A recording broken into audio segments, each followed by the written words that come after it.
우리 일상생활을 하루아침에 앗아간 코로나19. 실업위기에 당장 먹고 사는 문제를 고민해야 할 사람들도 늘었습니다.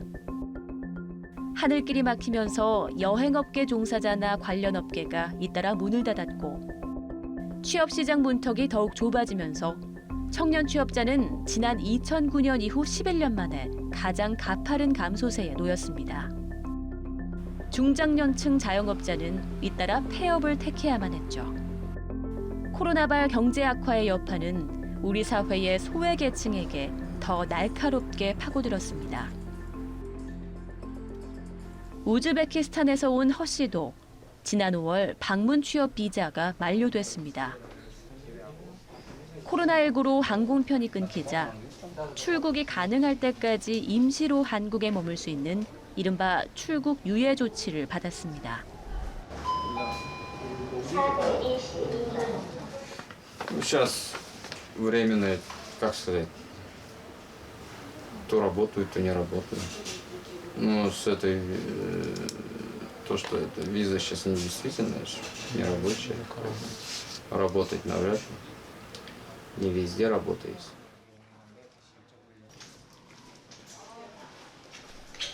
출국만 미뤄졌을 뿐 사실상 비자 효력이 없어진 상태여서 취업은커녕 다른 일도 할 수 없습니다. 생계도 생계지만 태어난 지 반년 된 딸의 건강보험은 더 큰 고민입니다. 본국에 가서 새로 비자를 받아와야 딸의 외국인 등록이 가능한데 지금 상황에서는 꿈조차 꿀 수 없습니다. 100, да, ну вот грубо сказать. И то он может в Узбекистан вернуться, я не могу в Узбекистан вернуться, я должна ехать в Казахстан к себе. Отдельно. Да, отдельно я должна ехать. И это тоже так же стоит. И дочка получила бы спокойно декаду, если бы он смог бы выехать. А так как он не может выехать, получается... 재난 시대, 더 난처해질 수밖에 없는 이주 노동자들. 정부와 대부분 지자체에서 재난지원금 지급 대상이 된 외국인은 결혼 이민자와 영주권자 등에 한정됐습니다.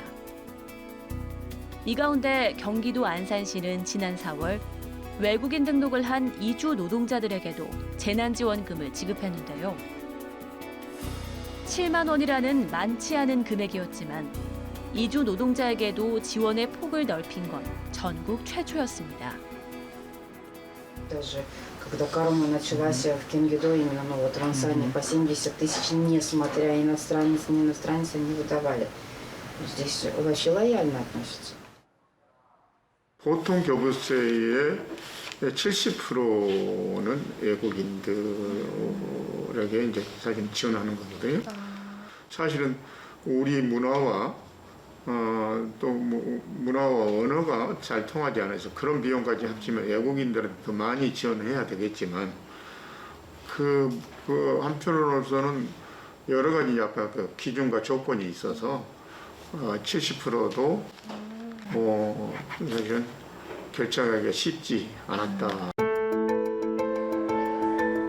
안산시가 재난지원금을 지급한 뒤 경기도 부천시와 부산시 중구 등 일부 지자체도 결혼 이주민은 물론 체류지 등록을 한 이주 노동자 등에게 재난지원금을 지급했습니다. 지자체마다 재난지원금 지급이 차이를 보이자 재난지원금 대상 이주민 범위에 대한 논란이 일기도 했습니다. 이주 노동자에게까지 지원금을 주는 것이 자국민에 대한 공정과 형평성에 맞느냐는 문제 제기였습니다. 외국인에 대해서는 차별을 둬야 된다고 생각합니다. 나는 분명히 얘기하는데 그거는 왜? 내국인도 힘든 사람이 너무너무 많아. 우리나라 국적을 갖고 있거나 우리나라 사람과 결혼을 했거나 당연히 우리가 케어해야 되는 사람 맞습니다. 정말 우리나라의 어떤 다른 목적을 갖고 이용하는 사람도 있잖아요. 그렇다면 그런 것들은 조금 우리가 어떤 내국인을 먼저 고려하는 어떤 이런 정책이나 우리가 이런 제도가 필요하지 않을까. 바이러스가 국적이나 뭐 인종을 따져가지고 퍼지고 있는 것도 아니고 그분들만 다르게 대하는 거는 좀 또 지금 이 상황을 관리하는데도 좀 어려움이 생기지 않을까. 이주민들에 대한 재난지원금 지급 논란이 계속되는 가운데 최근 국가인권위원회는 정부의 긴급재난지원금 지급 대상에 일부 이주민이 제외된 것은 차별이 아니라고 판단했습니다. 지방자치법에 따라 이주민에게도 균등한 행정 혜택을 보장할 의무가 있는 지자체와 달리 중앙정부는 지급 근거가 부족하고 지급 범위를 정하는 것도 정부의 재량에 있다는 건데요. 일부 시민단체는 인권위가 지자체나 정부, 이렇게 집행기관에 따라 상반된 판단을 한 것을 이해할 수 없다며 반발 성명을 내기도 했습니다. 이런 혼선의 원인 중 하나가 투표권 차이 때문일 수 있다는 지적도 있습니다. 또 안산이나 이런 건 외국인들이 많이 살고 있는 곳이기 때문에 유권자이기도 하면서도 주민으로서의 어떤 영향력들이 있는 것이죠. 근데 오히려 이제 국회나 이런 이제 우리나라의 중요한 정책 결정이 이루어지는 곳에서는 아직 투표권이 없고 또 뭐 투표권이 없다고 하더라도 그런 부분에 대한 어떤 공통의 인식이 부족하기 때문에 이런 부분들이 충분히 논의가 되고 있지는 못하죠.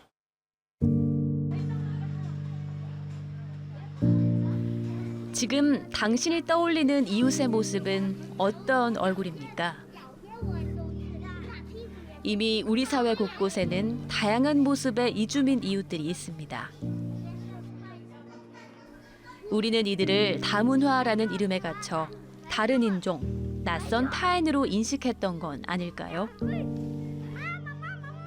그래서 다문화 사회라고 얘기를 하지만 우리가 그 이주민에 대한 수용성이 정말 어느 정도 사회적으로 있느냐, 여기에 살고 있는 분들을 지역 주민으로 바라보고 있느냐에 대한 의구심이 들었어요. 코로나 시대에 재난지원금뿐만 아니라 어떤 안전망에서 벗어난 사람들이 이주민들이나 재외동포들이라고 생각을 하는데, 이 국민주의적인 논리를 벗어나서 거주에 기반한 그 주민의 권리라는 관점에서 주민권의 논리를 구축할 필요가 있지 않을까.